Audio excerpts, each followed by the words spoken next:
Furqan, Assalamu alaikum wa rahmatullahi wa barakatuh, and Jazakallah khair for joining me on the program this evening. Wa alaikum salam wa rahmatullah. Jazakallah for having me. It's been a pleasure. I introduced you as an orthotist and a prosthetist. Explain these terms to us. Bismillah ar-Rahman ar-Rahim. An orthotist prosthetist is a member of the allied group of health professionals that deals with the prescription, manufacturing, or fitting of any orthotic or prosthetic devices. Jay. Okay, now that you've explained to us what's a prosthetist and an orthotist, just to introduce our guest, Furqan Saleem On completed his studies at Shwana University of Technology in Pretoria in the year 2012. He then spent a further 4 years at Wentworth Hospital Orthopedics, gaining a vast amount of experience where he managed various clinics throughout the KZN region while treating patients with various conditions and disabilities. In 2016, he began his own private practice where he manufactures various orthotic and prosthetic devices. He has been with Ahmed Al Qadi since its inception, along with his team of technicians and female orthotists, prosthetists. He is also a member of the ISPO, that's the International Society for Prosthetic and Orthotics, as well as SAOPA, South African Orthotic and Prosthetic Association. He holds numerous certifications in both fields of orthotics and prosthetics, and regularly attends both national and international conferences. So, Furqan, we're very fortunate to have you in the studio. Alhamdulillah, I'm very impressed with the CV, although I couldn't pronounce most of the words there. But as we go along, I'm sure you're going to explain that to us. Now, having told us what is an orthotist and what's a prosthetist, what is referred to as an orthotic or a prosthetic device? Alhamdulillah. No, definitely it is a bit of a mouthful. So we get that quite common. But basically, an orthotic or an orthosis is any externally applied brace, splint, or device that is designed to support, immobilize, or protect a segment of the body. Mm-hmm. We would refer to a spinal brace, for example, as an orthosis, a knee brace, or a neck brace, or even a custom-made inner sole as an orthotic device. With regards to prosthetics, a prosthetic device, in simple words, is an artificial limb or a prosthesis that is used to somewhat replace a limb after an amputation. Mm-hmm. Mm-hmm. And what are some of the main causes of amputations, Furqan? Okay, so some of the main causes that we find are generally incidences of trauma, where patients are involved in motor vehicle accidents or injury whilst on duty using machinery or equipment at work. So, a motor vehicle accident, the patient involved in an accident and they may lose a limb. At work, they may injure themselves with the equipment or machinery or tools, whatever it might be. They may have a finger or two or the hand or a digit amputated. We also have animal bites or snake bites where patients can lose their limbs. In some instances, even congenital anomalies, patients undergo an amputation to enhance their mobility. So that's the elective patients have the amputation done just to ensure that they have mobility going forward. The most common cases or the most common cause for amputations is disease. So diabetes, vascular insufficiency, and so on.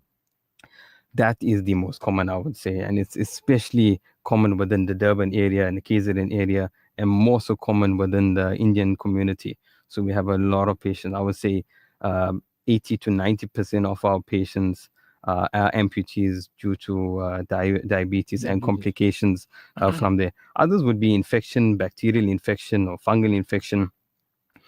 Surgical complications, very seldom. And then item like frostbite, obviously we're not going to have that as common in the KZN area.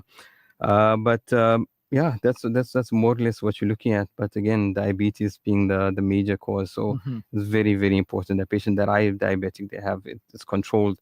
They look after their feet. The feet being at risk more often than not because it's the furthest away from the heart. So cutting their nails, if they pick up athlete's feet, to ensure that that's treated correctly, because things can rapidly move, as some patients may have experienced. A toe gets amputated, partial foot, and then they have a below-knee amputation. So that's what I would definitely emphasize on with regards to diabetes and patients. Is the idea to avoid bleeding? Not necessarily. Well, ideally, yes. Mhm. So you're not, there's no, if you get your nails cut and so on, you get it done professionally by an experienced podiatrist. Mhm. You're very cautious on that.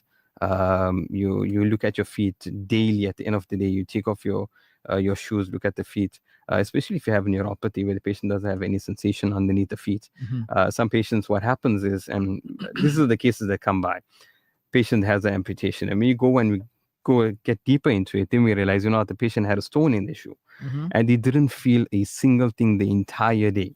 And they Okay. go through the entire day with a stone in the shoe. Mhm. You and I, if we walk not even 10 meters, we stop, we take out the stone because of the high level of discomfort. Absolutely. With a diabetic patient with neuropathy and so on, they don't feel that. And at the end of the day, they take off the shoes and the foot, the sock is soaked with blood. Mhm. And then it's sometimes quite late to do much. Yeah. So that's what you look at. Mhm. I also heard you talk of elective amputation. That's Elective. that's Yeah. quite worrying. The first time I heard of that. Elective. Yeah. So elective amputation, some patients, and we've had a few cases in the last year, 2 years, where patients just had constant problems with their feet, with Mhm. circulation, non-healing, or they've had infections, and mobility has been a challenge. Mobility Mhm. has been challenged. It's been um, a, a difficult period of their life, a year, 2 years, walking with crutches, not being able to put their foot down, constant pain, day in and day out, Mhm. pain, pain, pain, pain, pain. And when they consult with us and we say, I mean, it's difficult to approach a patient and say, what, you need to have your leg amputated. Mhm. So what we do is we educate the patient and we tell the patient, what, this is the world of prosthetics. Mhm. This is what you will be able to achieve. Yes, it's not easy to have your limb amputated. Mhm. It's difficult if someone had to ask me to do that. Mhm. However, this is the world of prosthetics. This is what you'll be able to achieve. Think about it, go home, discuss, get a second opinion, and let us know. And we had 2 cases in the last 12 months Okay. where patients came back and said, Furqan, thank you for having that conversation with me. I've been having trouble with this foot for the last 5 years, for the Mhm. last 6 years, Mhm. and I'm going for amputation next week. Those patients now are living much more active lives. Okay. Yes, the limb has been amputated, but it's healed, it's completed, and they're using prosthetics. They're pain free, they're much more active, they're much more healthier. Uh, Everything starts to stabilize. So that's something that's less common, but elective amputation Mhm. is something that needs to be considered for patients that have trouble with their limbs. You're listening to Medical Files, and the topic for discussion is the transition into prosthetics after an amputation. Our special guest is Furqan Saleem On, a medical orthotist and prosthetist. This is an interactive program, and if you have any questions for our guest, you may forward them to us on 060 904 1056. That's via WhatsApp 060 904 1056. Now, Furqan, if someone had to undergo an amputation, what would be the most ideal scenario to enhance post amputation treatment outcomes? So for any patient, especially those that have been suffering for extended period of time, it's vitally important that they engage with the doctors or the surgeons from the onset. And it would be the hope that the doctors would engage with a multidisciplinary approach. So that would include your psychologist, a physiotherapist, a biokineticist, and a prosthetist, Mhm. obviously. With this approach, each health professional can approach a patient with a unique expertise. The psychologist can prepare the patient mentally, emotionally, psychologically, in preparation for the loss of limb. It's not something straightforward. You're not going in to remove a tooth, for example. This is a Mhm. limb that's been with you Absolutely. from the day you were born, and this is a major or difficult time for the patient. So it's vitally important that we have that. The physiotherapist and the biokineticist will also be able to maintain the patient's core, the upper body strength. Obviously, they're going to be recovering. They're not going to be mobile. They're going to lose a lot of muscle. So the physios will be able to ensure that they maintain the level of strength. So during this challenging time, and as they go through the stages of treatment, to ensure that when the prosthesis does come in, they are able to use the prosthesis. Mhm. They're not had a loss of volume or muscle mass where the prosthesis is now too heavy or whatever it might be. So that's very important. And then obviously you have the prosthetist who will have a pre-prosthetic consultation. Ideal situation, this I'm talking about. So a pre-prosthetic consultation, the patient is aware that you're going for amputation. It's life or limb. So the doctor has told him, this is it. We either save your life or we need to amputate, one of the two. You're going to lose your life, you're going to lose your limb. You need to choose what you're going to be doing. So that will involve, we go in, we consult with the patient, we connect with the patient, getting to know them, getting to know the activities, getting to know the environment, and gives us opportunity to really get the fact to them that there is life after an amputation. It's not the end of the world. It's definitely not the end. And the world of prosthetics is greatly advanced. It's advanced to great levels. And they may lead a life as close as possible to the life they led prior to amputation. So I tell my patients, every pre-prosthetic consult, my goal and objective is to get you as close as possible to the life you led prior to amputation. So the words are very specific, as close as possible. Yes. I'm not saying I will get you there. Yeah. I'll get you as close as possible. Allah subhanahu wa ta'ala has created us in perfection. Prosthetics is man-made, so you will never, ever be able to replace a limb that has been amputated, but we can get you as close as possible to be living your day-to-day lives and so on. So definitely. Now, once amputation has taken place, Furqan, what are the steps that occur immediately thereafter? So once amputation has taken place, the patient will remain in hospital for a few days after the amputation, and they will undergo daily physiotherapy in a hospital. They will then be discharged under the doctor's instructions. So the doctor will say, I'm happy for you to be discharged. Levels are fine and so on. And once you discharge, they will go home and they'll be under the care of a wound care sister. A wound care sister or a nurse. We'll see them probably twice a week, just to ensure that the stump or the residual limb or the amputation site is healing. And they will see the patient, as I said, twice a week and provide that information to the doctor. Doctors, this is a patient and so on, and this is the update, week 1, week 2, pictures and so on. And once we have that, then once we have complete wound healing, there's no oozing, there's no fluid, the site has healed up, then we'll start pre-prosthetic rehabilitation for the patient. Approximately how long this takes? So it's patient dependent. So 2 to 3 weeks, you're looking at around there. Some patients do extend to 4 to 6 weeks. So it really depends. I would think the shortest that we had was about 2 to 3 weeks by that month, but you gotta be very careful. Prosthetics involves adding something onto the residual limb, and that part of the body is not designed to take weight. End of the day, it's not designed. The tibia, the shin bone, it's not designed to take weight. So we need to approach it with the necessary caution. You got external healing, but also you have internal healing. So I really put it on to my doctors to give me the go-ahead. My vascular surgeons give me the go-ahead. Okay, the patient is ready for pre-prosthetic rehabilitation, Jay. Question comes through from one of the listeners. Is diabetes the main cause of amputations? Most definitely. Diabetes, as I mentioned before, it is the main cause of amputation. So, we highly advise our patients, again, if you have uncontrolled diabetes, try to keep it controlled, follow your doctor's recommendations, your prescriptions, look out for any injuries, any cuts, any bruises. Your footwear is vitally important as well. A nice, comfortable fit, something soft. Try not to have any closed shoes are advisable, but something that's breathable as well. You don't want to have something moist, so that with regards to footwear, that falls under orthotics and so on, so that's the orthotics part. And if it can lead to us treating you as a prosthetic patient, so let's try to keep it in the orthotics department. Definitely. Absolutely. 060-904-1056. Any questions for our orthotists and prosthetists, then you may forward them to us via WhatsApp. Now, what is involved in pre-prosthetic rehabilitation? So the patient's residual limb or the stump or the area that has been amputated will now need to be prepared. The shape of the stump will need to be conical. So after amputation, we'll notice that it's very bulbous, so it's swollen. We need to start to cone it. So we use different methods or techniques to reduce that volume.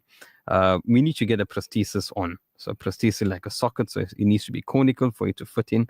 A bulbous, we're not going to get much joy that. So various techniques, as I said, to reduce the volume, and also acts, the bandaging that we use acts as a desensitizer onto the skin. Again, patients have sensitivities and so on. And as I mentioned before, the tibia, the shin bone, is not designed to take weight. So patients can have a lot of sensitivity on that area. So when you have the constant bandaging on it, does tend to desensitize that area. And then we'll start to monitor the volume. We'll take measurements periodically, every week, every 2 weeks, and we'll make sure that the patient is reducing in volume. And once we find that it starts to stabilize, or it starts to reach a plateau where they're not reducing anymore, then that will be the indication. Okay, you know what, the patient is conical, the volume has reduced, and now we are able to make a prosthesis. So a size. I give an example to the family. We need to make sure that the foot, the size stays consistent, because once you make a prosthesis, socket is not going to reduce with the volume. We'll have to make a whole new socket. Yes, there is technologies and so on where we can, but we try to, especially when it comes to funding and so on, try to do it right the first time. And we try to ensure that the prosthesis that we fit onto the patient last the patient for a year, 2 years minimum before they need to come back to us. So it's not that, here you go, there's a prosthesis, and a month later it's loose. They're not able to use it. That definitely would not be ideal. Okay, this more question has come for you, Sure. Furqan. Assalamu alaikum. What materials are used? What materials are the prosthesis made of? That's the first question. The second question is, does he custom make limbs or its legs off the shelf, for example? So the materials in which prosthetics are made out of, we'll first need to just mention the parts of a prosthesis. So the first part I would say is the socket. That is custom made. So that's specifically custom made for a patient. You get different sizes. Patients amputated different volume sizes, different lengths. So that's custom made. The material that we use is carbon fiber, laminated resin. We use fiberglass. So those materials is light but strong at the same time. So that's why we tend to use that type of materials. We use a lot of pigment as well, so to get that color matching that tone onto the sound side. So cosmetic appearance is very vitally important. So to answer the question, prosthetics made out of different materials. That's the socket specifically. Underneath the socket, you have a pylon, so it's made out of titanium or aluminium. Okay. And then you have the prosthetic foot. The prosthetic foot, aluminium, the tubing and so on, we don't manufacture that. Okay. So we source that out from our suppliers, global leaders in the market, also Ottobock. Yeah. Those are the companies that we use. Yeah. So the limbs are not custom made. And they're not something just take off the shelf. It is something that is they are custom made. They're not something that's just taken off the shelf. Definitely. Yeah. So this is what happens when you tend to read a question, both sides of the question at one time. Okay. Sure. Yeah. So they are custom made. They're not just taken off the shelf. Correct. Okay. And I think that's absolutely vital. Now, Furqan, there's a few more questions come through. The first question comes through is, can vascular disease lead to a loss of a limb? Yes. Vascular disease, and as I mentioned before, diabetes and so on, is a cause for amputations. So it's very important that the patient consults with their doctors, with the surgeons, and they keep the treatment regime going well. They do follow-ups every 6 months and so on. Amputation is not the first line of treatment. So obviously we try to save the limb. There's a whole lot of stuff that the doctors will try to implement. And as a last resort, when the doctors are like, this is it. There's no blood flow. Absolutely no blood flow. We've done the Doppler test and so on. There's no blood flow. And this is it.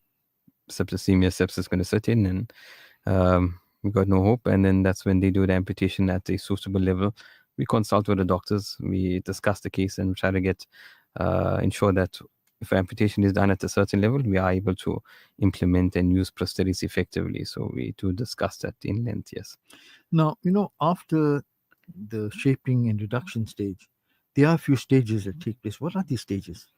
So in summary, we'll say that I would be seeing the patient a number of times, so it's very important, as I mentioned before, to have a good link communication link, comfortable with the prosthetist.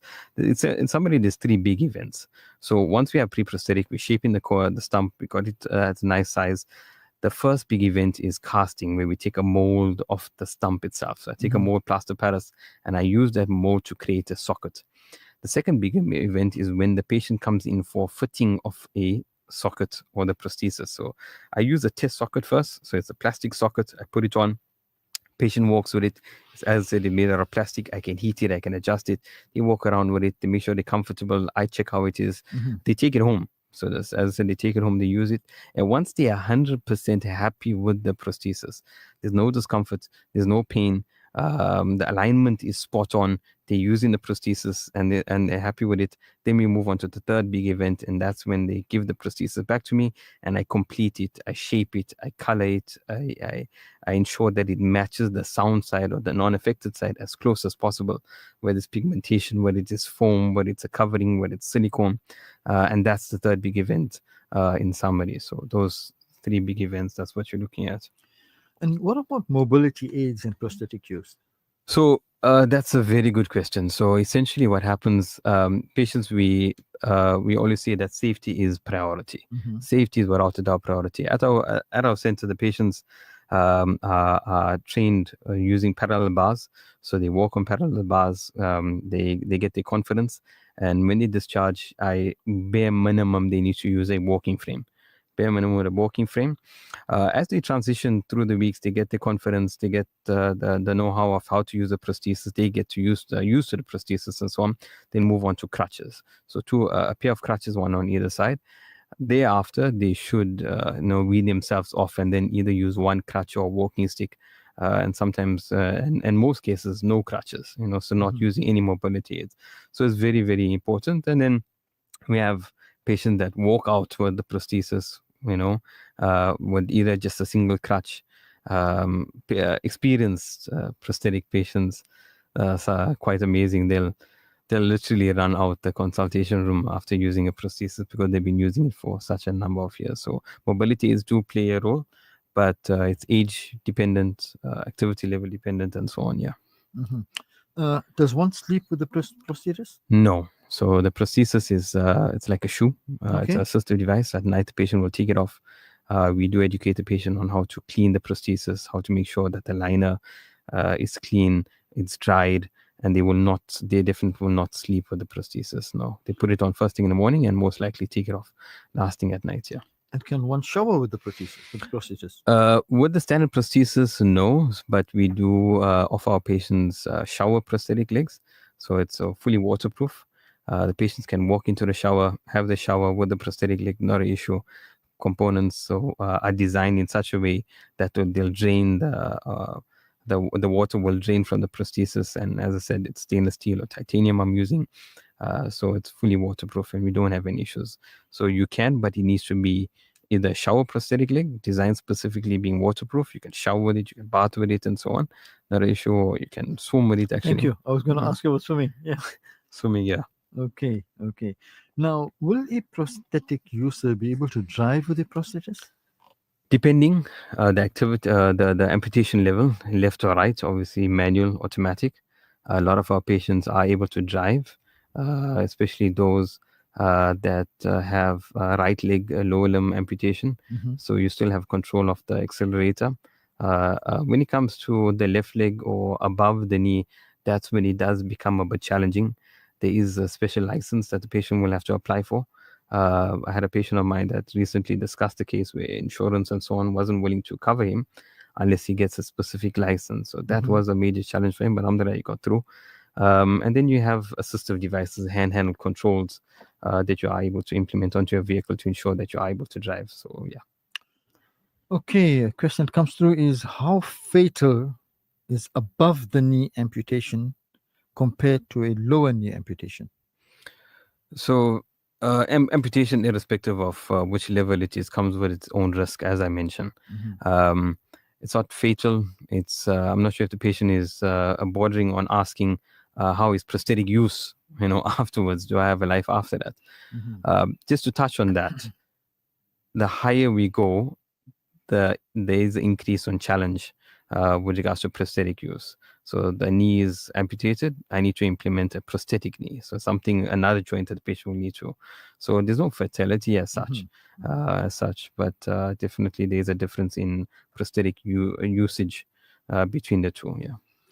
Okay, those are the questions that came in from the listeners. And then another question came is, what age is considered too old or too young to use a prosthesis?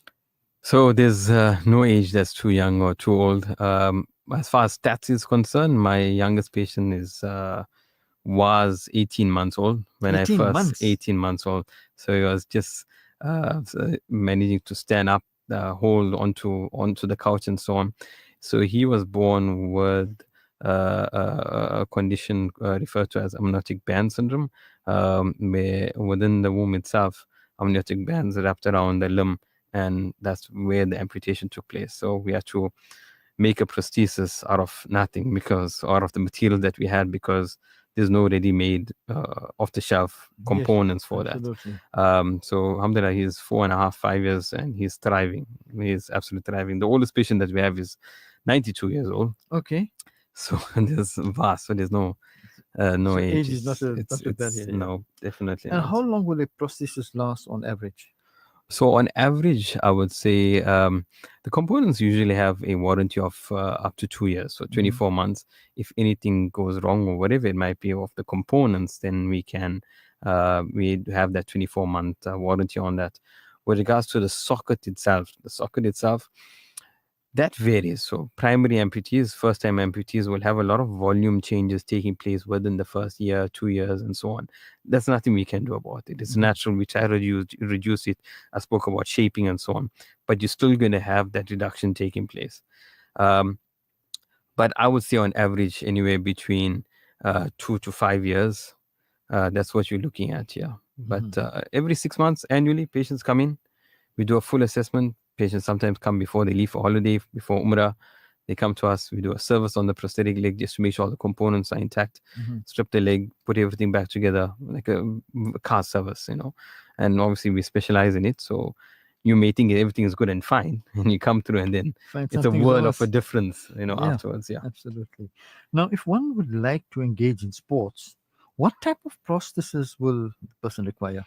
So when it comes to sports, we use specific components that are designed for heavy weight bearing, carbon fiber blades, prosthetic blades. We are able to implement it onto the prosthesis. Again, amputees, Paralympics. If you look at that, we'll be able to make a prosthesis designed for that. So it's not that you're going to be using that every day, all day. As a sportsman, you're going to have 2 or 3 sets of prosthetics. Okay. Swimming prosthesis, running prosthesis. So it comes down to shoes. You got a work shoe, we got a casual shoe, Yes, and you yes, got yes. your tacky that you do your park runs or whatever it might be Yes, with. yes, So yes, yes. in very same, your prosthetic components will be able to you'll be able to achieve what you like to achieve when it comes to sports. Yeah. Now, is using a prosthesis painful? No, if your prosthesis is painful, if you experience any pain, then it needs to be checked out. You should not be experiencing any pain or consistent level of pain. So if there's a volume change, you're going to have a bit of pressure and so on. But that should be resolved at your next consultation with your prosthetist. Vitally important. Yeah, so pain is not something that you should be consistent or constantly experiencing now. Furqan, I've learned a lot about this particular topic. Alhamdulillah. Something that many of us are not of favored. Sure. And Alhamdulillah, it's been very, very informative. Your participation this evening, and I'm sure you have some closing remarks and some a message for our listeners. Alhamdulillah, Ji, definitely. I would say that the world of prosthetics is absolutely vast. There's no limitations to what an amputee can achieve. And it's imperative to maintain a positive mindset throughout the journey. I recommend that my patients or a patient take the support that's been offered by them, by others to them, whether it's the family or the rehabilitation team, and create a strong link with your prosthetist, as they will be your go-to person, for many, many more years to come. So the surgeon and so on pass, and your prosthetist is going to be your best friend or your leg man, as I put it Your leg sometimes. man, I like that one. And I like to send out on a quote by Carl Jung, and he says, "I am not what happened to me. I am what I choose to become."